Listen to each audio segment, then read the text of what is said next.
انا كان هيتنصب عليا يا جدعان في بيتزا سعرها 1313 جنيه، فانا قررت بدل ما يضحك علينا هنجرب عروض مطاعم البيتزا الجامده. يعني بيتزا كوين عامل عرض عباره عن 2 بيتزا وسط مع سندوتشين تورتيلا تشيكن مع طبق سويت بوتيتو و2 صوص وواحد عصير، والهيصه دي كلها سعرها 575 جنيه. فهل بقى العرض ده هيطلع جامد ولا لا؟ يلا بينا نشوف.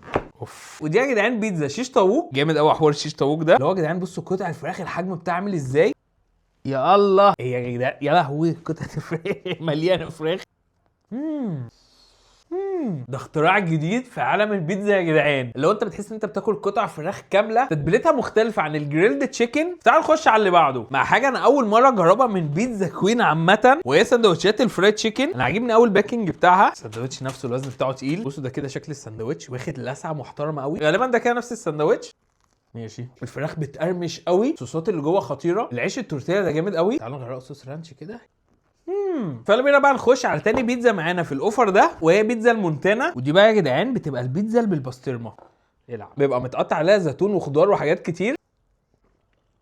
تصدقوا بقى لي ياما قوي ما اكلتش بيتزا بالبسطرمه منهم، حلو قوي. بصوا الاوفر جامد لان انت بتبقى بتاكل بيتزا نظيفه مش البيتزا الشعبي وبتاع، كميات ملكمه الصراحه. انا عايز اجربها الصراحه بالسويت شيلي قبل ما اخش على اخر حاجه.